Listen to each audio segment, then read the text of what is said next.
listening to Keep Sports News, KSN. Oh yeah. Hello. This music. Different music for this episode. I wonder if any of you recognize this one. For particularly one subscriber. You know who you are. If you are listening to this, yeah, let me know in the comments. Yeah, this was kind of a last-second decision I decided to play for this intro of KSN episode 135. That's right. Got some things I want to say before I start the clock. Alright. I was planning on coming back yesterday, Tuesday, but the reason why I didn't is because I was feeling tired throughout the evening, and I realized that I'm not going to have enough time to record the episode. And also, something unfortunate happened. A quick story. If you're watching, you see that freezer behind me? Well, I somehow left it open. Just barely open. And thankfully I saw it right before I went to bed the other night. What happened was there's a printer next to it, and on top of that printer is a laptop. Yeah, before the laptop was on the pool table, and I put it back on the printer to charge it, and then that's when I look at the freezer. And I'm like, wait, it's not even closed all the way. So after that, yeah, I basically could not do that episode yesterday at all. Yeah, isn't that weird? That actually happened. But everything's okay now. Well, speaking of, there's something else I want to tell you a quick story on. Something that wasn't okay. So, last Sunday night, I lost internet connection. Yeah, I did. I lost internet connection. It went out, I want to say, almost 8 p.m. Wait, no. I think it was, I forget. It might have been around 7 p.m. Or maybe a little bit after. Maybe a little after 7, maybe 7:30. And yeah, lost internet connection while I was watching the playoff games, the NBA and the NHL playoff games, those Sunday night games. And yeah, when you have no internet connection, it buffers, you can't do much, can't really watch anything. So that's a shame. And the internet connection stayed out until 9 a.m. Monday morning. Yes, it was out all night long. That is ridiculous. We're talking over 14 hours, a good 14 hours without internet. And yeah, this has happened before, but it's rare whenever this happens. But normally whenever this happens, it doesn't stay out this long. But somehow it stayed out that long. And man, whenever it does go out, it sucks. Because we pretty much use the internet 24/7. Computer, TV, for entertainment, you know. So, yeah. Sunday night. when this happened. Yeah, on the perhaps the biggest weekend in sports where the NFL isn't involved. Luckily, I still have YouTube TV and I recorded this stuff, but meaning a day behind, you know. So yeah.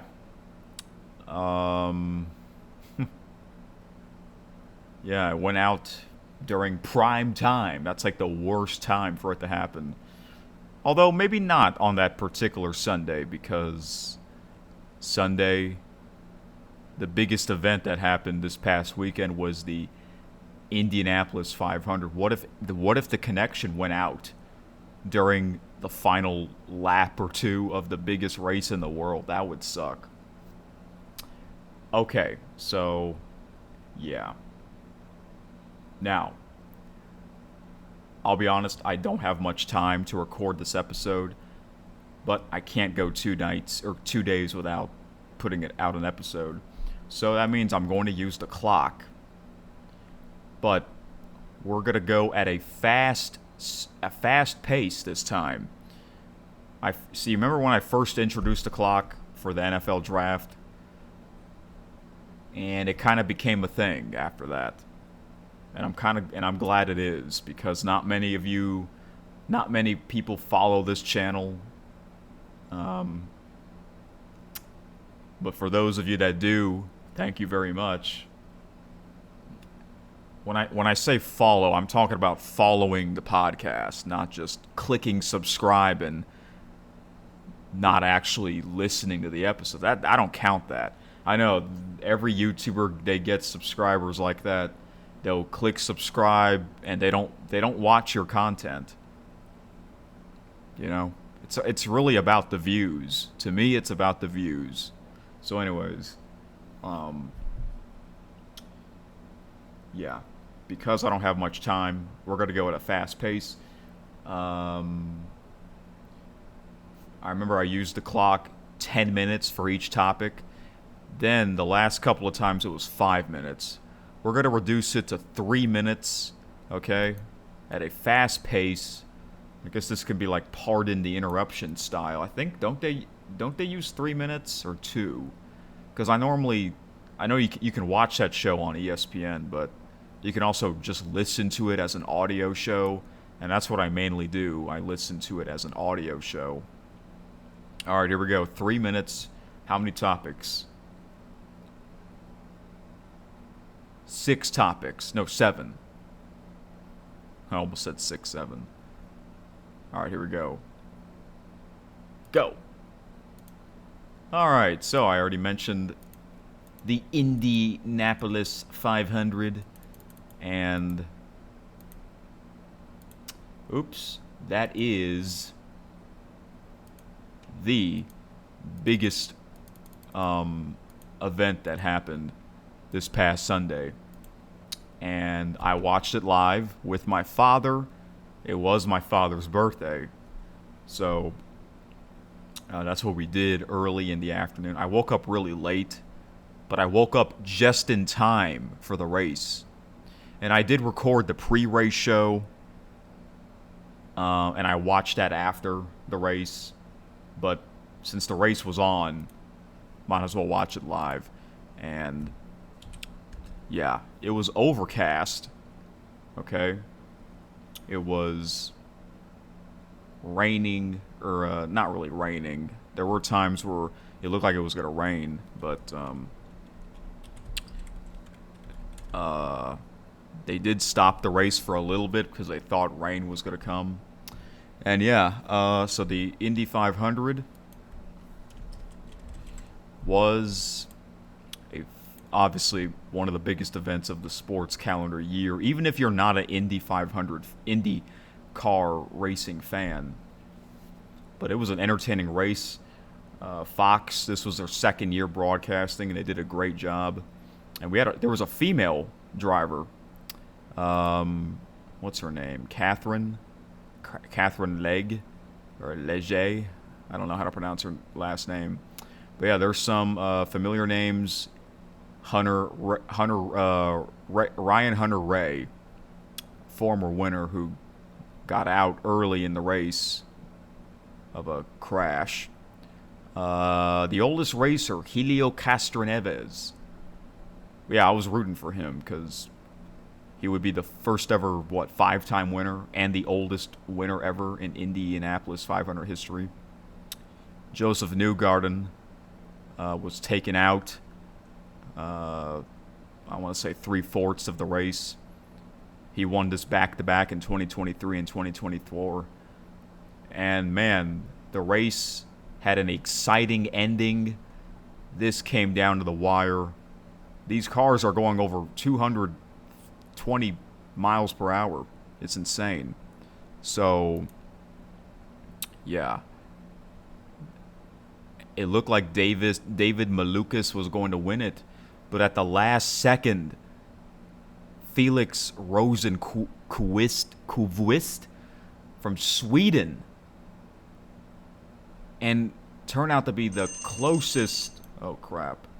Did y'all hear that? No, y'all didn't. Okay, good. If y'all did, it was from my microphone. Turned out to be the closest finish ever in Indianapolis 500 history. It's crazy. I know.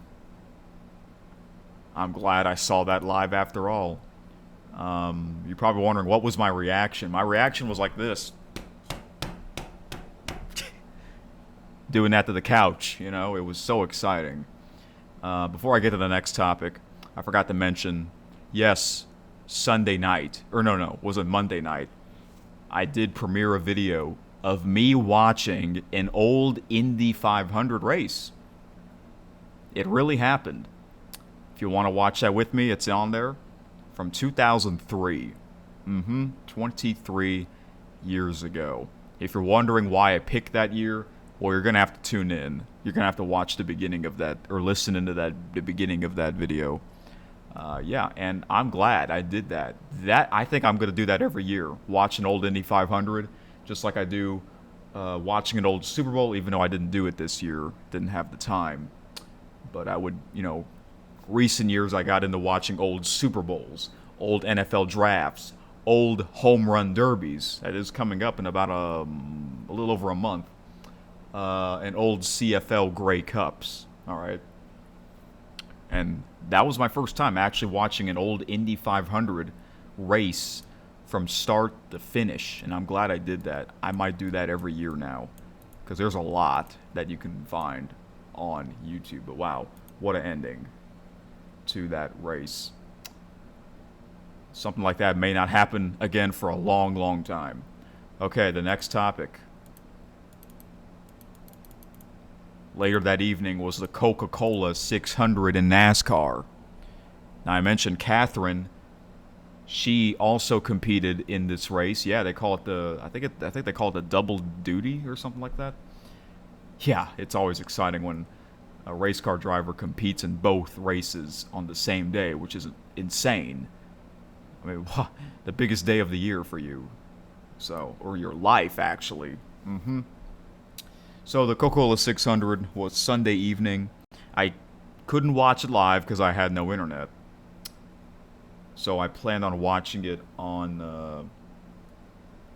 I was going to watch it on Monday night, but I didn't.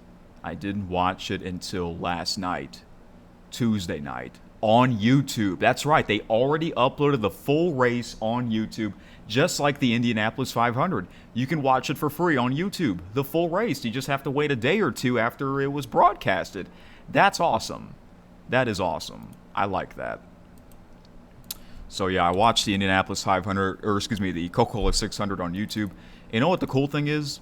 You know how, because it was on Amazon Prime, whenever the race goes to commercial, I don't know if it was like this on Prime, but back when it was on Fox, it would show the commercials.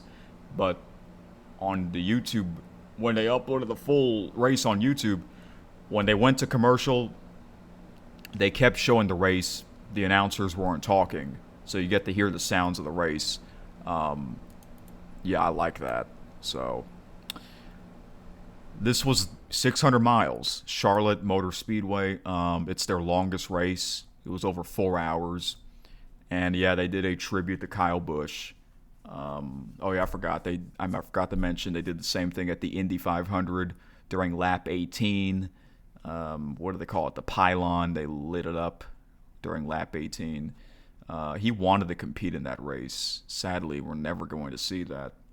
So NASCAR did a tribute to him. All right. And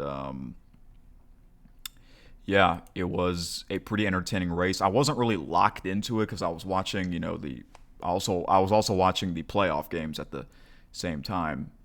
There were quite a bit of caution flags. Yeah, like 10 of them. There was a few of them where they thought rain was coming, and then eventually it started to rain, and then it kept raining with like 40 laps to go, and then they called off the race because they didn't thought the rain was going to stop, and it was after 11:30. It was getting late. The winner, number 7, Daniel Suarez, Mexican-American driver. And yeah, he was so happy. Big congrats to him. I never heard of the guy. There's a lot of new NASCAR drivers I never heard of. There's a few that I recognized. And I like his car. It's like an American flag style car. That's awesome. On Memorial Day weekend, that's awesome. But yeah, I enjoyed it. But I'm not really a fan of today's NASCAR when it comes to the stages. Stage 1, Stage 2, Stage 3. I don't care about that. It wasn't like that before. Maybe I should watch old NASCAR races from now on because there are a bunch on YouTube. I might just go back in time for that. Okay, yeah, I know 3 minutes goes by so fast.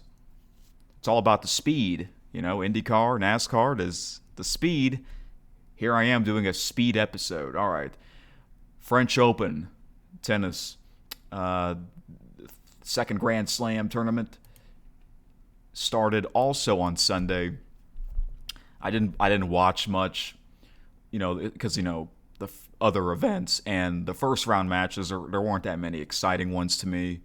But I did record everything that they had on YouTube TV. They had, TNT broadcast, TNT Sports. They had something called the Mac Zone with the McEnroe brothers, John McEnroe and his younger brother Patrick McEnroe. And I think they had that last year, but I never checked it out until the other night. I watched the Mac Zone, and it was entertaining. It's basically like the Manning cast of Monday Night Football. Brother and brother, the Manning brothers. Here we are with the McEnroe brothers. And Patrick McEnroe has an awesome show called Holding Court once a week, Saturday morning on SiriusXM. So, yeah, didn't watch any of it live because it's on so early. But the big news was that Taylor Fritz, the number 7 seed American, got eliminated by another American that I'd never heard of. He looks like he's Indian. But wow, Taylor Fritz out at the French Open already. Novak Djokovic just turned 39. He won his first round match. He looked really good. I mean, he hasn't aged much, he looks the same. He played in day 1, and I believe Jannik Sinner played on day 2. So that means if we do get a Djokovic-Sinner match, it's going to be in the finals, right? I hope so. But Jannik Sinner is a huge favorite. It'll be a surprise if Jannik Sinner doesn't win the French Open. I would like to see either Novak win it or not Carlos. Well, Carlos is not in it. Alexander Zverev, because I think Alexander Zverev is the best player that has not won a Grand Slam yet. I mentioned this before. So, yeah. I was watching SportsCenter on TSN. They just showed their Canadian top player, Felix Auger-Aliassime, who won in a marathon match in his first round match. But yeah, there's a lot. I will watch more of the French Open later this week, or especially next week when we go to the round of 16. Yeah. My brother, who is a tennis fan, that is his favorite Grand Slam, the French Open. But to me, it's my least favorite. But that doesn't mean I don't like it. I like it, but I don't like it as much as all the other ones. And by the way, that's the only tournament where they use linesmen. They're still using linesmen, meaning they're not going to do the electronic calls. All right. Now let's go back to Saturday. Saturday night. Main event. That's right. I did watch that. I did watch it the same night as it was broadcasted. I decided to because I remember, oh yeah, Saturday night's main event is on Peacock. Let's tune in just because I have Peacock, right? So, yeah, I tuned into that. This was in, I believe, where were they? Indiana. It's funny because big weekend for Indiana. The state of Indiana. And the state of North Carolina, because, you know, the big race and the Carolina Hurricanes. This was in, Fort Wayne, Indiana. So, yeah, I tuned in because when I look at the matches, some of them looked interesting. I wasn't sure what the main event match was going to be because there was 5 matches, 3 of them women's matches. So I'm like, okay, well, you got to have a women's match in the main event. So I'm like, is it going to be the Becky Lynch Sol Ruca match? No, it wasn't. The main event was the World Tag Team Championships. So the first match, 6-women tag team match, Jade Cargill's team defeated Rhea Ripley's team. And you know what? It made sense because Jade Cargill lost to Rhea Ripley at WrestleMania for the women's championship. So I'm glad Jade Cargill got revenge. That was a great match, too. And that match is 16 minutes and 45 seconds, much longer than their WrestleMania matches. Like, yeah, I know. And then the second match was Sol Ruca against Becky Lynch. And Sol Ruca won by disqualification. And they're going to have a rematch at Clash at the Castle, which is this Sunday, I believe. I'll talk more about that later this week. Then this match, the Intercontinental Championship, Penta defeated Ethan Page. This is the match that I missed because I went out to get food. Yeah.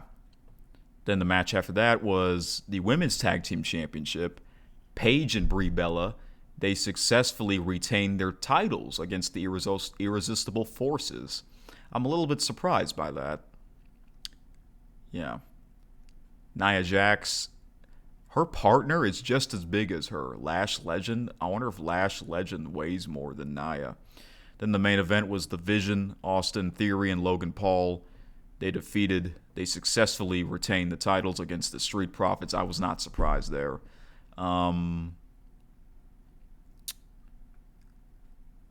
Yeah, I kind of thought the Irresistible Forces would get revenge. Yeah. Pretty good event. But this kind of, I don't know, at the same time, it sort of felt like a regular episode of Monday Night Raw or Friday Night SmackDown. But yeah, we got another premium live event coming up. Clash at the Castle. I will talk more about that in the next episode. All right. Now let's go to the playoffs. Playoffs? That's right. The NBA playoffs first. So, excuse me. All right. So the NBA playoffs. So Saturday night, when I didn't have internet, it was the Oklahoma City versus the San Antonio Spurs game 4. So I played that Sunday afternoon before Game 4 between the New York Knicks and the Cleveland Cavaliers. Okay? So, this game, San Antonio, I wasn't really paying attention much of the NBA game. Because remember, I have like 4 things on at once. So that was like the event that I wasn't paying attention much. Least paying attention to. You know what I mean? But San Antonio were able to get the win. They needed to get that win. Series tied 2 games apiece heading into Game 5 from last night. And then Monday night. Wow. Start spreading the news, folks. The New York Knicks are going to the NBA Finals for the first time since 1999. I'm glad. I'm glad they are. I hope this team goes all the way. You heard me say it before, that this is a team that I want them to win. Because it's been forever. It's been forever since they last won it. 1973. They need to win this one. And I thought last year they would go to last year's finals. But now they really are this time. Wow. This is interesting. The New York Knicks won, 8 in a row? They swept the Philadelphia 76ers, then they swept the Cleveland Cavaliers. The Cleveland Cavaliers, they beat the Detroit Pistons on the road in Game 7. And then they got swept. The Philadelphia 76ers, they beat the Boston Celtics on the road in Game 7. Then they got swept by the New York Knicks. Isn't that weird? This is a weird NBA playoffs. Well, congratulations to the New York Knicks. The winner of the OKC San Antonio series, they'll be hosting Game 1. New York Knicks will be the visiting team. And Game 5 between the Spurs and the Thunder won that time. I'm not really surprised there. Home court really does matter in that series. Tomorrow night, Game 6 back in San Antonio, the Spurs need to win this game. And I think they will. I think this will go 7 games. Who do I want to win? I guess the Spurs. Let's see the tallest player ever to be in the NBA Finals, Victor Wembanyama. All right, now to the NHL Stanley Cup playoffs. So same thing. The game on Saturday night was Game 3 between the Vegas Golden Knights and the Colorado Avalanche in Vegas. Colorado, they were up 3-0, right? In that game in the first period. I believe they were. Let me check to make sure. Yeah, they were. And then somehow the Vegas Golden Knights scored 5 unanswered goals. That is so rare.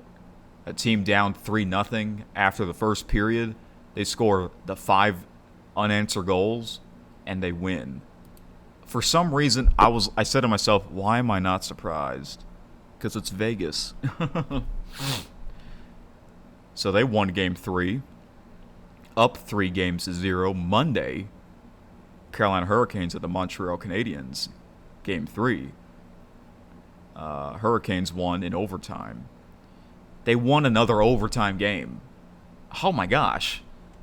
The Carolina Hurricanes have a weird history in the playoffs. They won so many overtime games. And they have a bad losing record when it comes to Game 1 in the East Final. Like, what the heck? So weird. Then last night, Game 4 between the Avalanche and the Golden Knights. The Golden Knights, they got the job done. They swept the Avalanche. They're going back to the Stanley Cup Final. I'm a little surprised. I was surprised that was a sweep. I thought that would go 6 or 7 games. It didn't.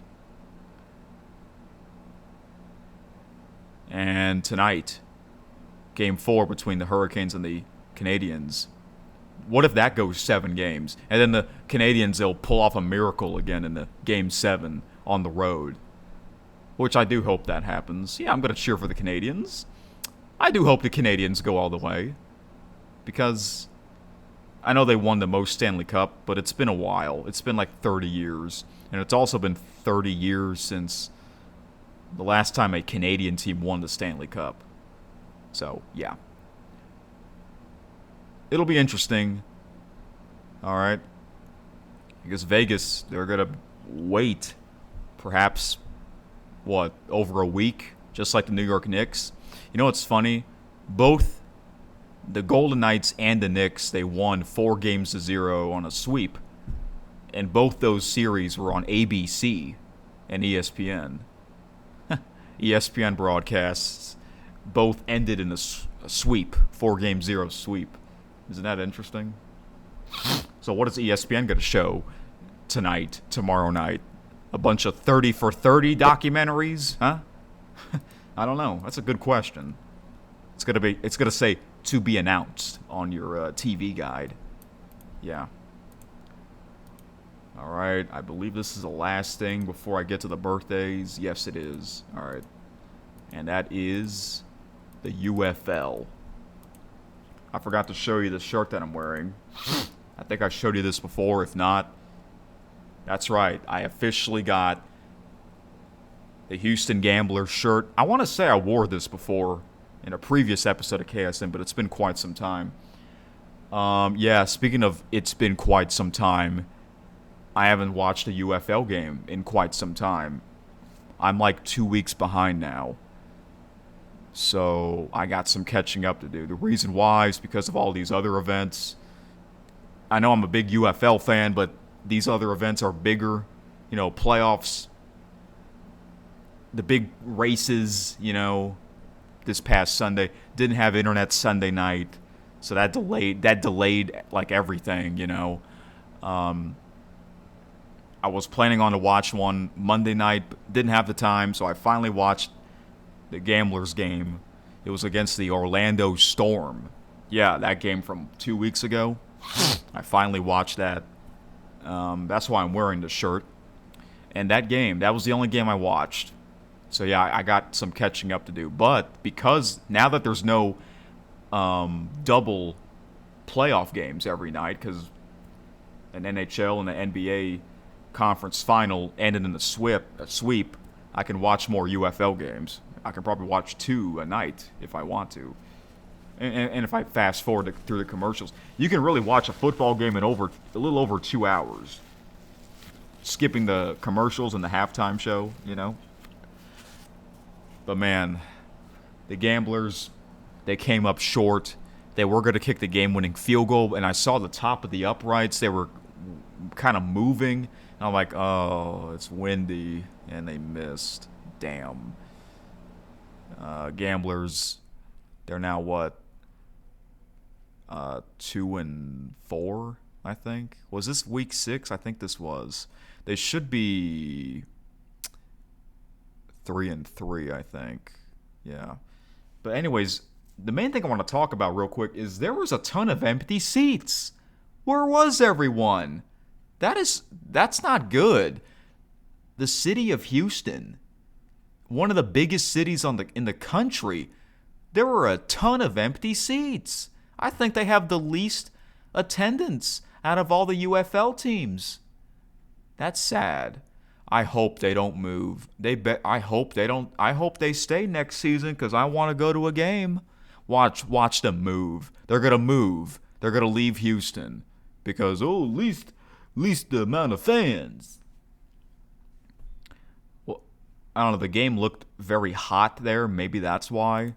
Maybe the game, it was probably like 85 degrees. It was a day game, pretty hot, but still, where are the people? Where the heck are the fans? You know, like, I don't get it. I know they love the Houston Astros more, but they also like football too, right? I don't know. All right, guys. I know that was a really fast speed episode. Now I have to pay the price because we have 19 birthdays. 19 birthdays. I got to get to them right now. All right. So, excuse me. So because I plan on coming back, I was supposed to come back yesterday. We have double belated birthdays, May 25th, May 26th. For May 25th, we have 1, 2, 3, 4, 5, 6, 7. Woohoo! 7 May 25th belated birthdays, and we have 1, 2, 3, 4, 5, 6 belated May 26th birthdays. I'm hoping this doesn't take an hour and a half, but I'm going to go as fast as possible. All right. Yeah, because I don't have all the time in the world. The first one, happy early birthday from May 25th. The first one we have is Dave Johnson. Dave Johnson. Now, he doesn't have a famous birthday article, but I know who he is. He is considered the best horse racing announcer of all time. You know, I'm talking about someone calling the races. He's 85, which is hard to believe because he has a podcast with Bill Finley on SiriusXM called Down the Stretch, and his voice sounds really good. You know? He doesn't sound like he's 85, but he was the voice of the Triple Crown in the late 70s, 80s, and 90s, early 2000s on ABC. He did a bunch. But his signature is Down the Stretch They Come. That's why they named that podcast Down the Stretch. It's so iconic. He would just, the emphasis on the word down, and down the stretch they come. It's awesome, man. Yeah, so he's great. I think he is the greatest racehorse announcer of all time. But man, every racehorse announcer, they have my respect. It's the same with hockey announcers. I can't imagine calling a horse race or a hockey game, you know.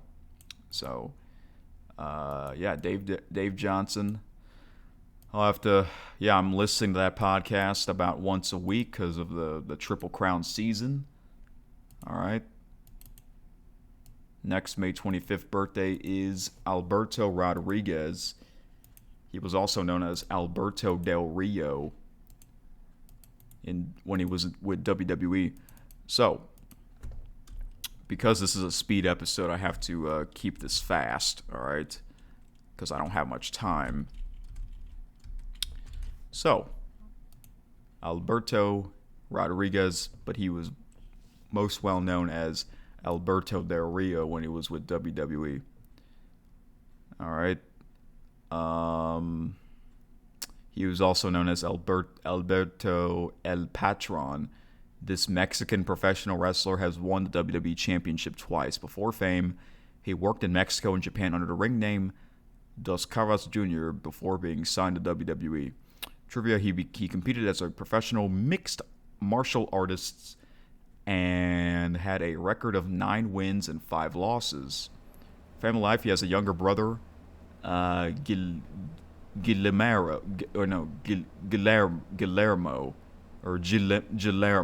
It's spelled Guillermo. I've seen that name before, but I don't know exactly how to pronounce it. Anyways, who also signed to wrestle for WWE. He was married to Angela Velke from 2012 to 2016, with whom he has 3 children. He got engaged to fellow WWE diva Paige in October 2016, but they later broke up in 2017. I did not know about that. Associated with, he defeated John Cena in the August of 2012 to win the WWE Championship. Oh, I didn't know that either. I remember he cashed in his Money in the Bank contract. SummerSlam of 2011, he cashed it in on CM Punk, but that was to win the World Heavyweight Championship. Yeah, I've seen a lot of classic moments on WWE's YouTube channel.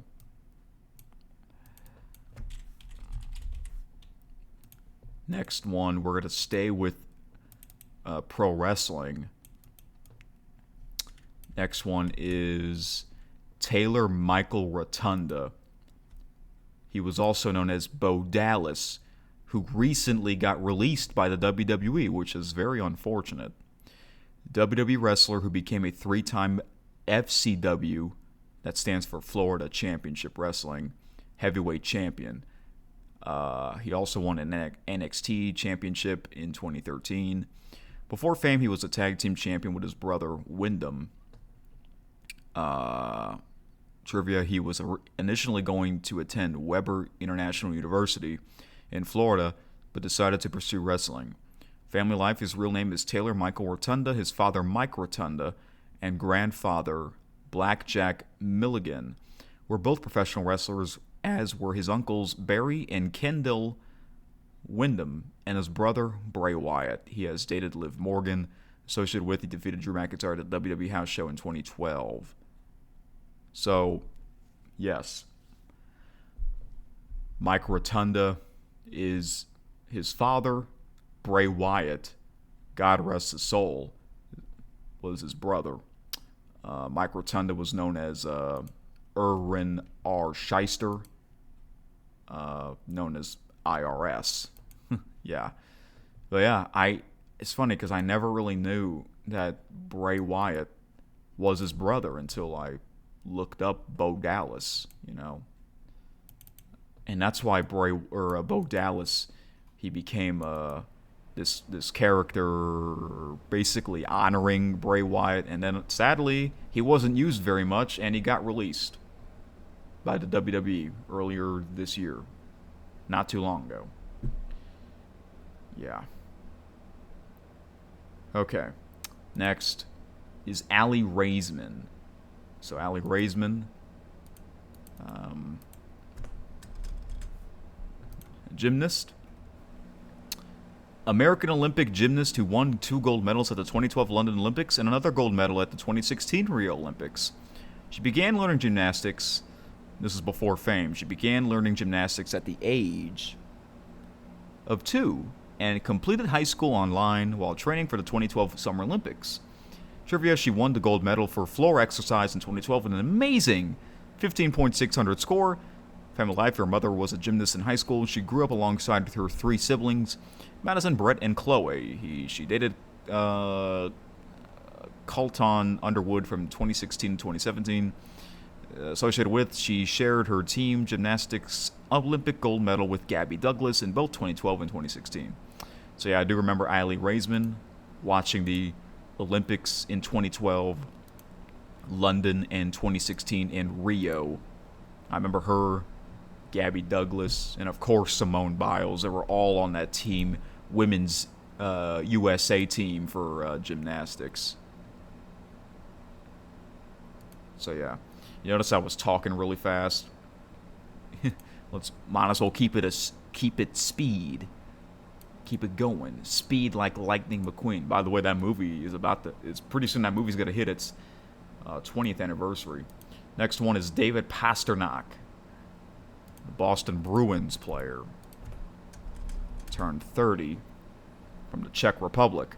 Right wing who was selected 25th overall in the 2014 NHL draft by the Boston Bruins. He became a top prospect in the 2014 draft after excelling with Södertälje SK in the Swedish league. Before fame during the 2011-12 season, while playing with the Arizona Haverov, he led the Czech U18 league in both goals and points with 41 and 68 respectively. Trivia: he scored his first and second NHL goals in the same game on January 10, 2015, as the Boston Bruins defeated the Philadelphia Flyers 3-1. Family life: he was trained and motivated to play hockey by his father, who died after a long battle with cancer. He was previously in a relationship with Adela, I can't pronounce her last name. Alright, associated with, he became teammates with versatile center Patrice Bergeron on the Bruins in 2014. So yeah, he's been with the Bruins ever since he made his debut. I think the Bruins, they made the playoffs like almost every year ever since they got this player, which is amazing, but it seems like now they choke. They kind of lose early in the first round. All right, next one is Cam Ward. So Cam Ward, younger than me.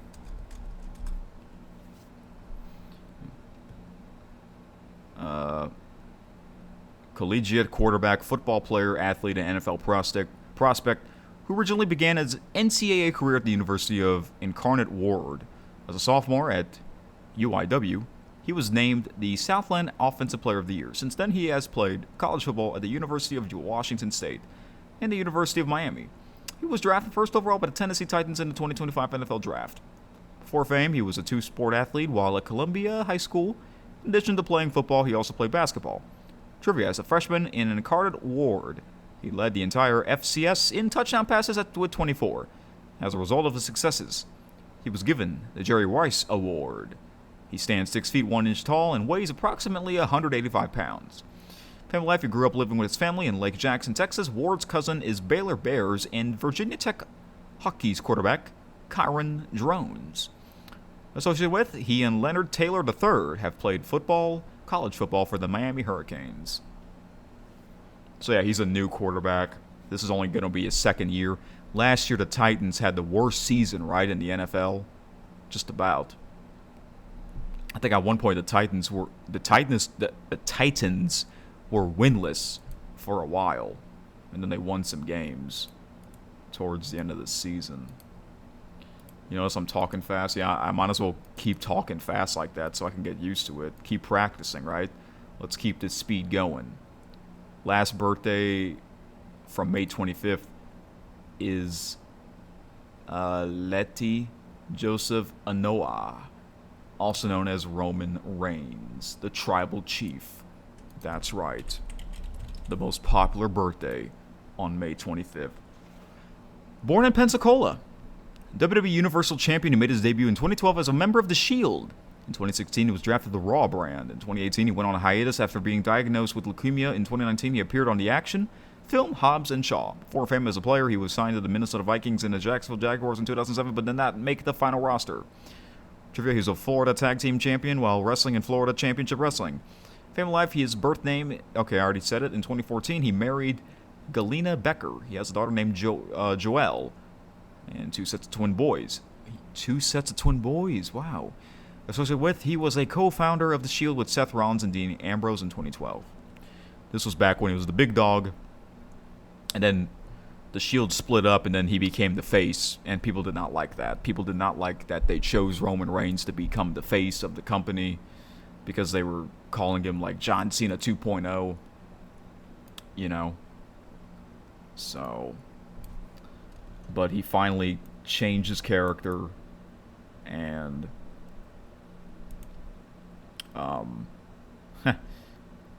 yeah, became this huge star ever since. And now he's back. He is back as their champion. World Heavyweight Champion this time. Okay, now we're done with the May 25th belated birthdays. Let's go to the May 26th belated birthdays, which is from yesterday. First one we got, Cliff Drysdale. Yeah, announcer. Yeah, some of these are announcers. Most of them are athletes, but some of them are announcers. So Cliff Drysdale, who recently just retired at last year's U.S. Open.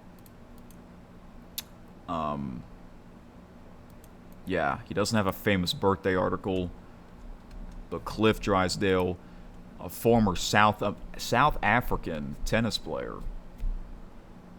Okay, and then he became a tennis commentator after his playing career.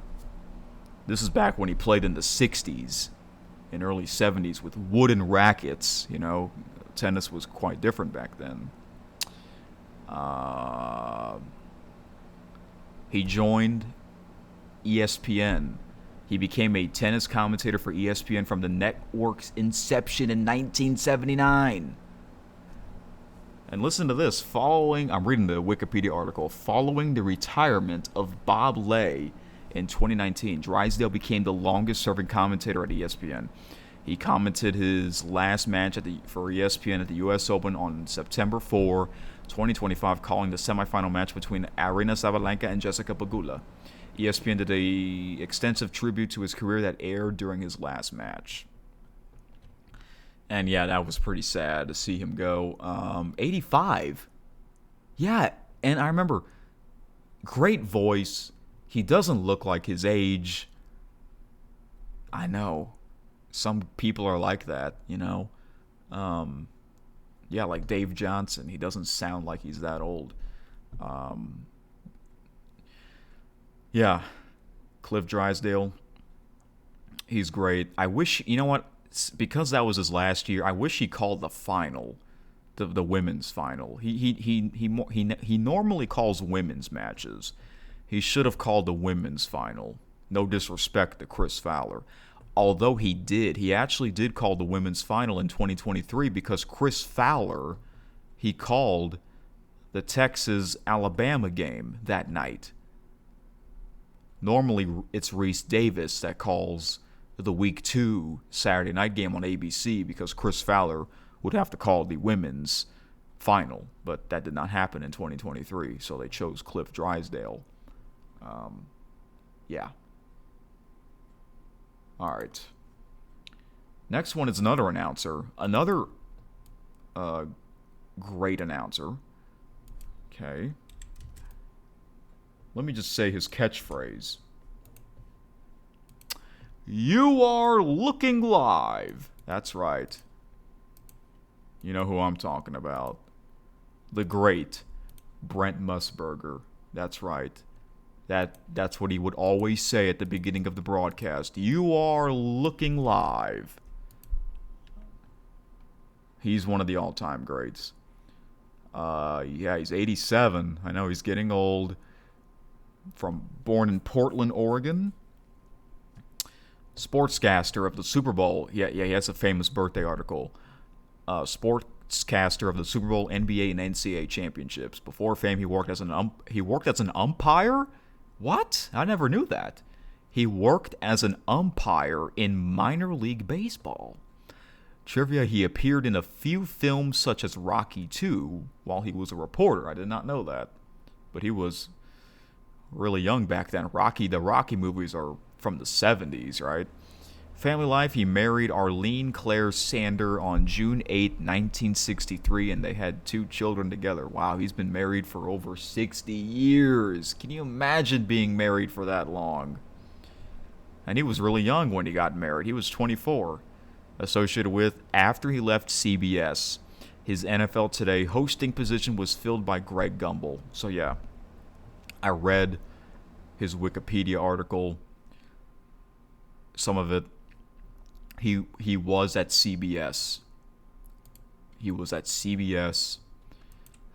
He used to be the host of the NFL Today show. Okay. The NFL Today show on CBS from 1973 to 1990. And he was also the host of the Masters, as well as college basketball, March Madness. He was the voice of the March Madness championship. Yeah, he was Mr. CBS Sports. And then somehow he got fired. Listen to this. In early 1990, CBS underwent a significant management change. During the early morning hours of April 1st, 1990, Musburger was fired from CBS. His final assignment for CBS came the following evening, doing the play-by-play for the 1990 men's basketball final, which was Duke versus UNLV. When the game was completed, Musburger thanked the audience and CBS Sports and the analysts that he had worked with through the years, like Billy Packer, who was standing next to him. At the time of his firing, which he originally thought was an April Fool's joke. Wow. Can you believe that? Because it happened on April the 1st. Musburger had been sent to handle the play-by-play duties for CBS's television coverage of Major League Baseball later that month. He was replaced by Jack Buck. Jack Buck is one of the all-time great baseball announcers. Yeah, like, what the heck? They never said why he got fired. He didn't do anything wrong. They decided they wanted to bring in the youngsters in at the time. So then he moved to ABC Sports and ESPN. He became big-time host. He was actually the host at the Indianapolis 500. Yeah. He called some Major League Baseball games, Little League World Series games. I remember he was the voice of that. NASCAR, the World Cup, the Belmont Stakes, after Al Michaels left ABC to join NBC. Yeah. And then Musburger, I'd say he's most well known when he was the voice of college football Saturday night on ABC, as well as the voice of the BCS National Championship. Yeah, he's awesome. I have to watch some old games. Because you can do that now. You can watch old games on YouTube. So, yeah. And sometimes Brent would make a surprise appearance on an interview show. And then he finally got inducted to the Hall of Fame. What the heck took them so long to induct this man to the Hall of Fame? About damn time. Next birthday, Noah Fort. 3? Yeah. When I saw this, I'm like, what? We have a famous 3-year-old? I saw it on the list. Never heard of him, but I might as well read about this person. Born on May 26, 2023 in California. 3 years old. A martial artist? Is this a typo or is this legit?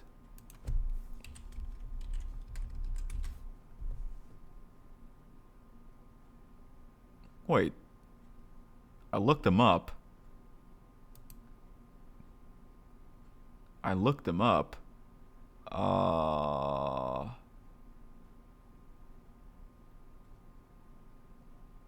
I'm on an Instagram page named Noah Fort.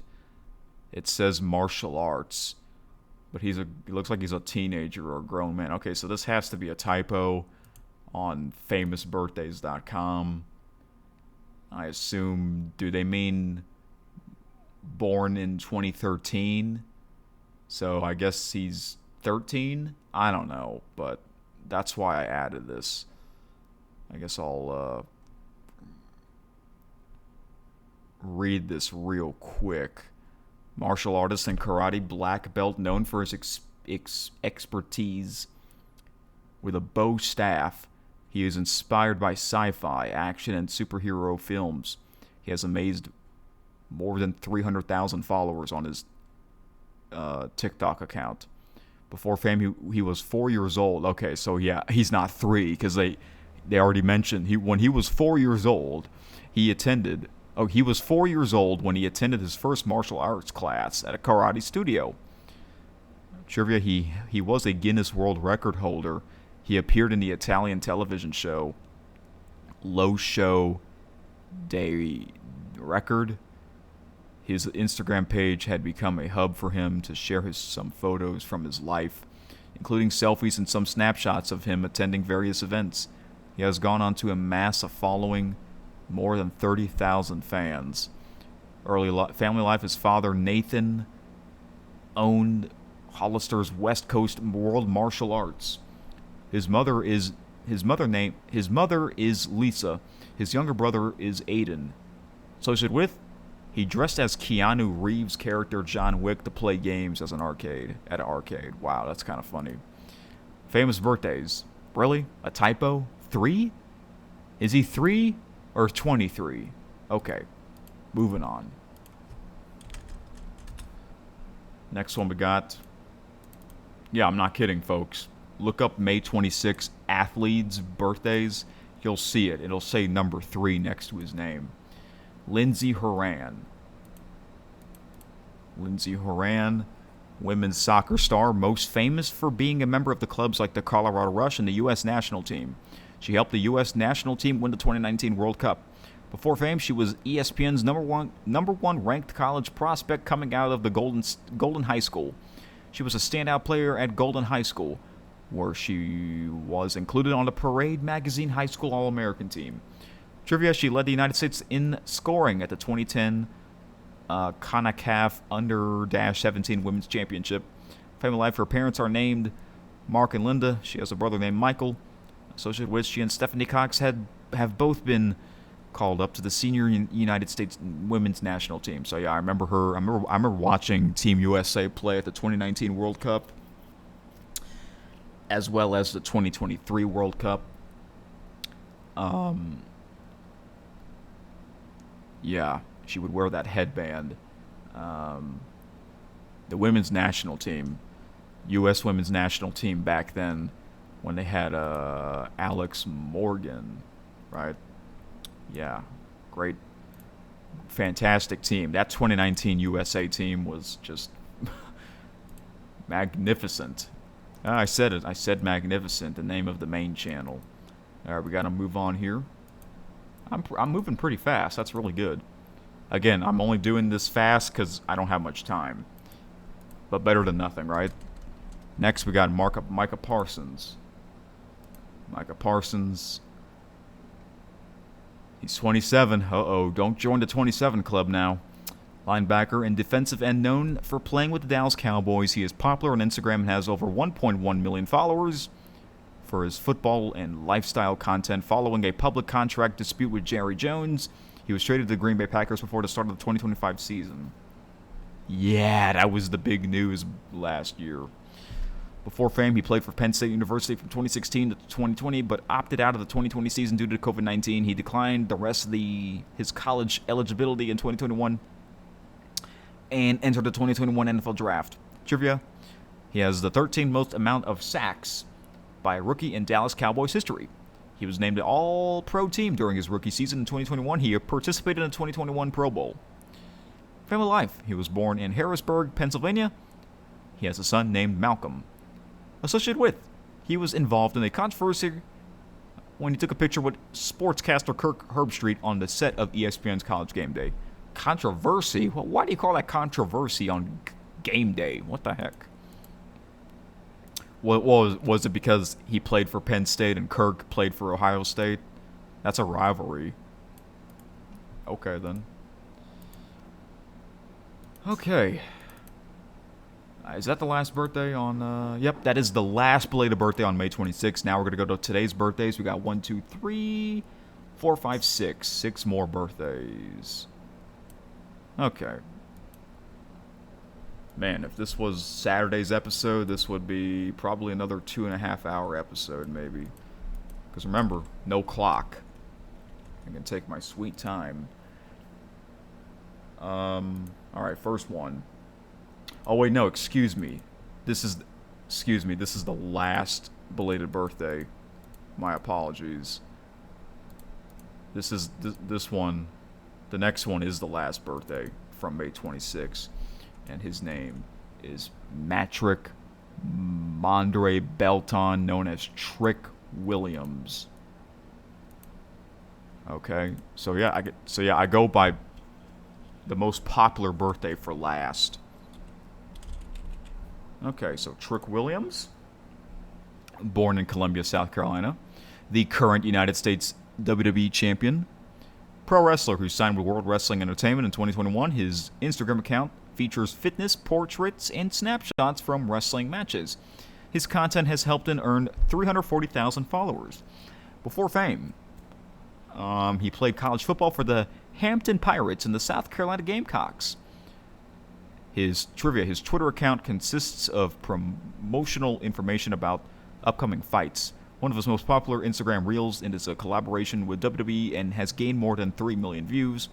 Family life: in November 2024, he began dating fellow WWE star Lash Legend. Oh, wow, okay. Lash Legend, Nia Jax's tag team partner. They bought a house together in 2025. They announced their engagement in November 2025. Wow. Associated with: he and Carmelo Hayes debuted together and are good friends. So yeah, Trick Williams. He has a cool entrance, cool attire, and the fans would chant, "Whoop that trick! Whoop that trick! Whoop that trick!" I don't know how did that became a thing. I don't know, because I don't watch the current product full time. But he seems like a really cool guy. He's a face. He kind of reminds me of The Godfather. The Godfather, when he was with the WWF at the time, he was funny. Okay, now we can go to today's birthdays. 6 more to go, folks. I'm doing a good job going fast. The first birthday we have today is Jeff Bagwell, former baseball player. All right. kind of keeping this up here.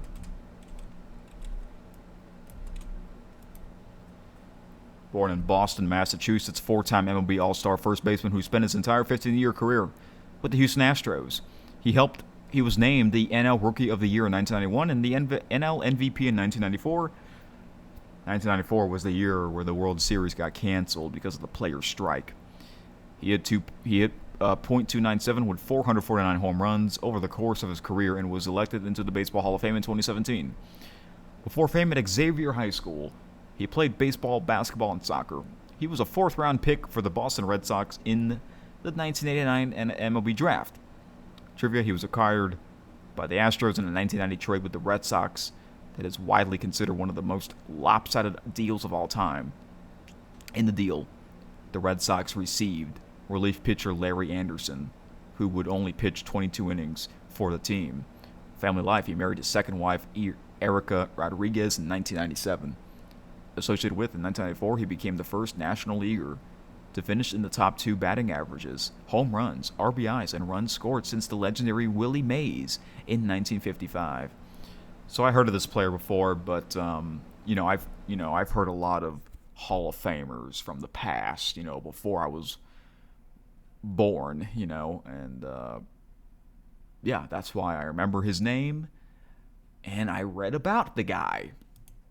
And I bet you one of my favorite baseball podcasts is called "Is This a Great Game with What?" with Tim Kirchin and his son Jeff Kirchin.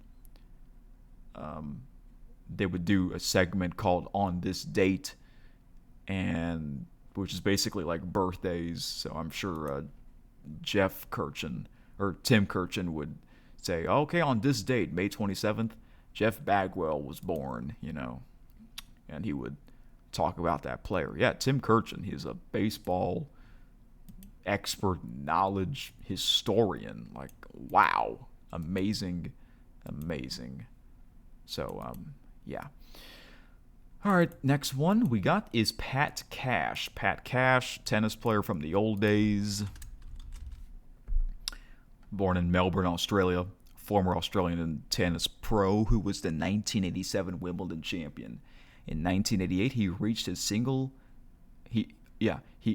his career high ranking of number 4 in the ATP singles. He reached his career high in doubles later that same year. Wow. That's awesome. Wow. You're in the top 5 in both singles and doubles in the same year. That hardly ever happens now. Before fame, he attended the Australian Institute of Sport after being awarded a scholarship. Trivia: he was deemed sexiest grandfather of the year in a UK women's magazine. He has garnered a large following on his Twitter account for his tennis and lifestyle content. Family life: he fathered 4 children: Daniel, Mia, Shannon, and Jet. Associated with, he defeated then world number 1 Yvonne Lendl in the 1987 Wimbledon Championships. Okay, so just like Jeff Bagwell, I heard of Pat Cash before. Didn't know much about him as a player, but I got to read some of them. This next player I do know more about. His name is Frank Thomas, also known as the Big Hurt. I like that name, the Big Hurt. He's a big dude too, 5-time All-Star, nicknamed the Big Hurt. He is most famous for a 16-year stint with the Chicago White Sox.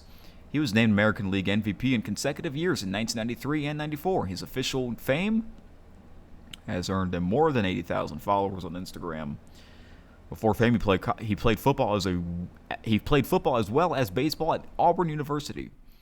Trivia: he became the first ballot Baseball Hall of Famer in 2014. His number 35 jersey was retired by the White Sox. Family life: he was married to Elise Silver from 1992 to 2001. He has children named Sloan, Sydney, Sterling, and Frank. Oh, Frank Thomas Jr. Associated with, he became the first American League player to win consecutive MVP awards since Roger Maris did so in 1960 and 61. So yeah, White Sox legend, that's for sure. And then he became an announcer mainly a studio analyst. He joined MLB on Fox as a studio analyst, and he was there for many years. Then he got replaced by Derek Jeter. So when I found out that the Big Hurt no longer on the Fox pregame show, that was kind of unfortunate because I've always liked the Big Hurt.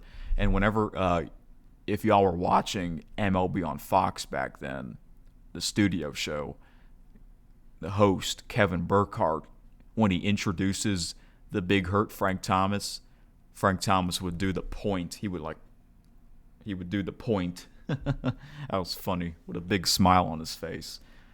But now, the Big Hurt, he is with the Chicago White Sox studio show, along with, I think, Ozzy. What's his name? Ozzy Gillerman, the former White Sox manager. Hey, he was the manager of Frank Thomas back in the 2000s. So there you go. It's like they're reuniting. Okay, a few more to go here. I'm glad, because sometimes these birthdays are insane amount. Daniel Jones, former New York Giants quarterback. Quarterback who was selected 6th overall in the 2019 NFL Draft by the New York Giants. He played college football at Duke University and was the team's starting quarterback from 2016 to 18. Before fame, he was an unranked high school recruit coming out of Charlotte Latin School, where he threw for nearly 7,000 yards and 98 touchdowns. Trivia, he was MVP of the 2019 Senior Bowl, where he threw for a touchdown and ran in for a touchdown. Awesome. I never watched the Senior Bowl, but I know that's a big thing for them. Family life, his parents' names are Rebecca and Steve, and has 3 siblings named Ruthie, Becca, and Bates. Associated with, he became teammates with fellow quarterback Eli Manning on the Giants in 2019. Yeah, he was the backup quarterback, and then after Eli retired, Daniel Jones became the new Giants quarterback until last season, where he left the Giants, then joined the Indianapolis Colts, and the Colts had a great season until Daniel Jones got that injury, and that's when the Colts called in Phillip Rivers out of retirement. What a story. I mean, that sounds like a movie. The Indianapolis Colts 2025 season. It sounds like a movie. It sure does.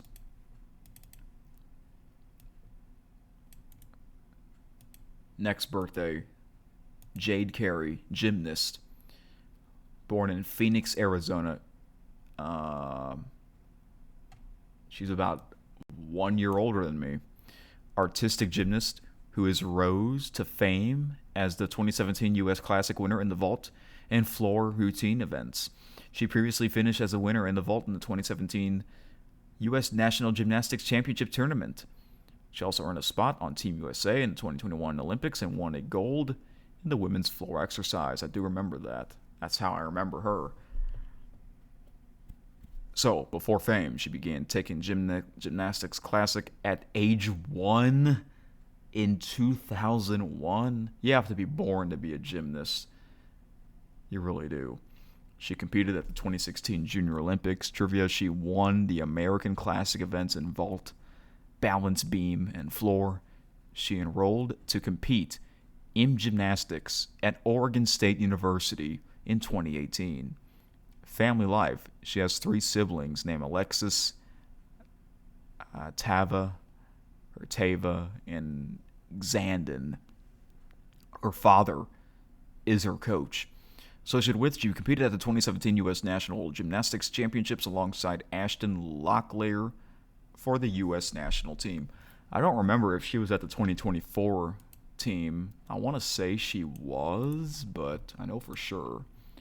I do remember for sure she was with the 2021 team. With Simone Biles. All right. One more. Natalie Neidhart, also known as Natalia, WWE, Her uncle is Bret Hart. The best there is, the best there was, the best there ever will be. Member, born in Calgary, Canada. Member of the Hart family known by the ring name Natalia. In 2013, she became part of the reality TV series Total Divas. Before fame, she began training with her family, the prestigious Harts, at age 18. Trivia, she won her first WWE Divas Championship on November 21, 2010. Family life, she grew up with two sisters, Jennifer and Kristen. She married fellow wrestler Tyson Kidd in 2013. Associated with, she was tag team partners with Beth Phoenix. I don't know if, I think Natalia is still wrestling, just not as much because she's getting older. But yeah. That family, that wrestling family, the Hart family, has a history. Her father is, or was, I should say, God rest his soul, Jim the Anvil Neidhart, and his brother, Bret Hart, is Natalie's uncle. And Natalie, once in a while, she would make appearances on Busted Open, the pro wrestling podcast on SiriusXM that I would listen to sometimes. But yeah, there's so many podcasts. My gosh. It's crazy. So, I remember 2017 was the year that I got into watching the WWE. I remember the first pay-per-view I watched live was SummerSlam 2017, and she was there. She was the challenger. She faced SmackDown Women's Champion Naomi, and I believe that was the second match. And Natalia won. I remember her. She won that title, and she was like a heel, you know, and she was great friends with Ronda Rousey, and I remember they had a match Christmas Eve episode of Monday Night Raw in 2018. Yeah, I'd say Natalia is a future Hall of Famer for sure. So, yeah. Okay, guys. Wow. I did 19 birthdays. How long did that took? Because I was going really fast. I had no choice. I had to go fast because I was, running out of time here. So, yeah, we have a comment. We do have a comment. But it's actually not from 5Taylor. Actually, wait, it is. It is. Excuse me, 5Taylor. It's from you. And T-Bone. And someone else. Yeah, T-Bone. That's right. Let me read both of your comments. I'll read your comment first, T-Bone, by playing your favorite theme song. How about that? I'm going to read your comment while playing your theme song.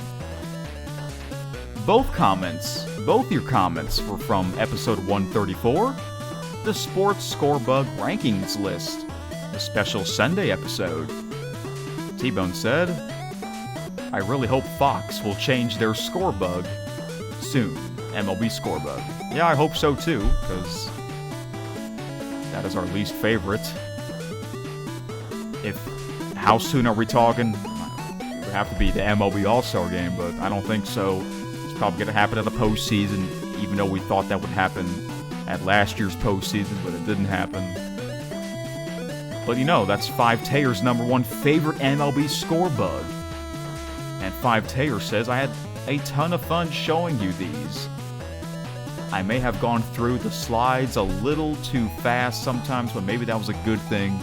So this wasn't even more long. Yeah, this was long enough. I'll be honest, I didn't thought it would be this long.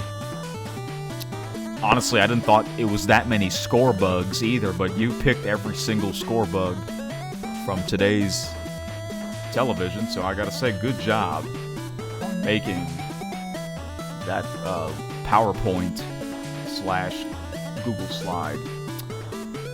Alright, folks. I'll be back on Friday to talk more and preview another pretty big weekend in sports.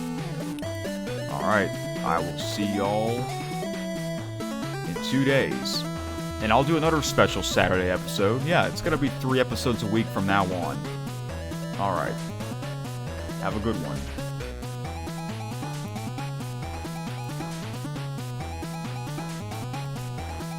Oh, This has been KSN. KSN.